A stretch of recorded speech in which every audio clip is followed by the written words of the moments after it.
West Indies విధ్వంసకర batter Nicholas Pooran సంచలన నిర్ణయం అయితే తీసుకున్నాడు. 29 ఏళ్ల వయసులోనే అంతర్జాతీయ క్రికెట్‌కు రిటైర్మెంట్ ప్రకటించాడు.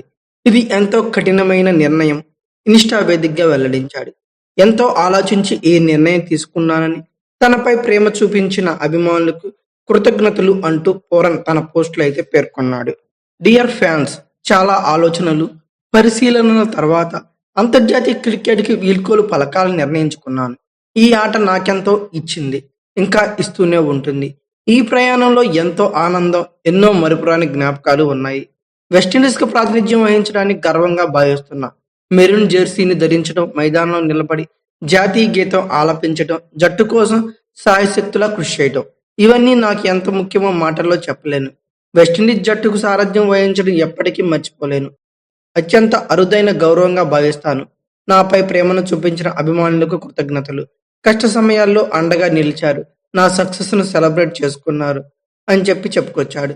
ఇక నా కుటుంబం, స్నేహితులు, నా సతీమణితో పాటు ఈ ప్రయాణంలో నాతో నడిచిన మీకు ధన్యవాదాలు. మీ మద్దతు, నమ్మకం నన్ను నిలబెట్టాయి. నా కెరియర్‌లో అంతర్జాతీయ అధ్యాయం ముగిసినప్పటికీ వెస్టిండీస్ క్రికెట్‌పై నాకున్న ప్రేమ ఎప్పటికీ చెక్కు చెదరదు. వెస్టిండీస్ జట్టు మరింత బలంగా మారడంతో పాటు అద్భుతమైన విజయాలు అందుకోవాలని కోరుకుంటున్నా అని నికోలస్ పోరన్ తన పోస్టులో పేర్కొన్నాడు. నికోలస్ పోరన్ ఫ్రాంచైజ్ క్రికెట్లో మాత్రమే ఇక ఆడనున్నాడు.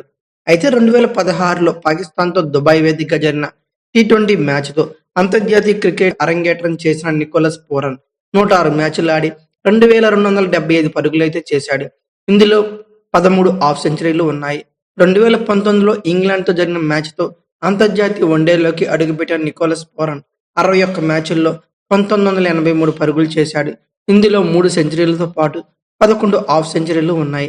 టెస్ట్ క్రికెట్ ఆడకుండానే నికోలస్ పోరన్ 9 ఏళ్ల అంతర్జాతీయ కెరియర్ ముగిసిందని చెప్పుకోవచ్చు. ఇక 2019 వన్డే ప్రపంచ కప్లో నికోలస్ పోరన్ అసాధారణ ప్రదర్శన అయితే కనబరిచాడు.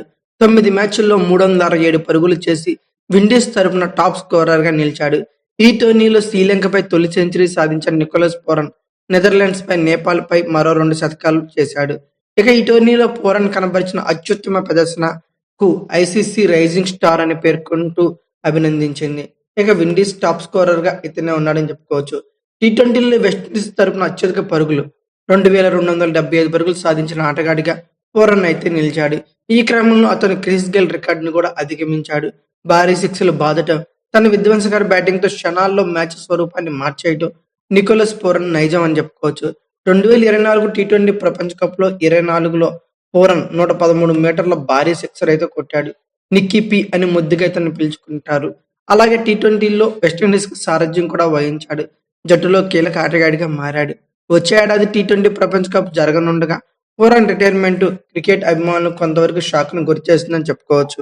అయితే నికోలస్ పోరన్ రిటైర్మెంట్ కారణాలు చాలానే ఉన్నాయంట. అంతర్జాతీయ క్రికెట్ లో నిలకడగా రాణించలేకపోవటం, బిజీ షెడ్యూల్, ఇతర కమిట్మెంట్ల కారణంగా నికోలస్ పోరన్ ఈ నిర్ణయం తీసుకున్నట్లు తెలుస్తుంది. ఇటీవల చాలా మంది ఆటగాళ్లు జాతీయ జట్టు తరపున ఆడడం కంటే ఫ్రాంచైజ్ క్రికెట్ వైపు మొగ్గు చూపుతున్నారని చెప్పుకోవచ్చు. అలాగే పోరన్ కూడా ఇదే బాటలో నడిచినట్లు అర్థమైపోతుంది. ఇతర వ్యక్తిగత కారణాలు కూడా అతని రిటైర్మెంట్ నిర్ణయంపై ప్రభావం చూపి ఉండవచ్చనే అభిప్రాయం కలుగుతుంది. ముఖ్యంగా ఫ్రాంచైజ్ క్రికెట్ తిరగలేని క్రికెట్ ఆడుతుండటంతో ఫ్యామిలీకి సమయం కేటాయించలేకపోతున్నారనే బాధ పోరన్ను వెంటాడినట్లు తెలుస్తుంది. ఇక మరింత ఫిట్ గా ఉండటంతో పాటు సుదీర్ఘకాలం ఫ్రాంచైజ్ క్రికెట్ ఆడాలనే లక్ష్యంతో నికోలస్ పోరన్ ఈ నిర్ణయం తీసుకున్నట్లు అర్థమవుతుంది. ఏది ఏమైనా నికోలస్ పోరన్ ఆకస్మిక నిర్ణయం వెస్టిండీస్ క్రికెట్ కు పెద్ద ఎదురు దెబ్బ అని చెప్పవచ్చు. అయితే నికోలస్ పోరన్ రిటైర్మెంట్ గురించి మీరేమనుకుంటున్నారు? అది సరైందా, కానిదా, ఏమనుకుంటున్నారో ఖచ్చితంగా కామెంట్ బాక్స్ లో పిన్ చేయండి. అలాగే ఈ వీడియో కనుక మీకు నచ్చితే like, share, comment plus subscribe చేసుకోండి. అలాగే పక్కనే ఉన్న బెల్ ఐకాన్ నొక్కడం మాత్రం మర్చిపోకండి. Thank you for watching. Have a nice day.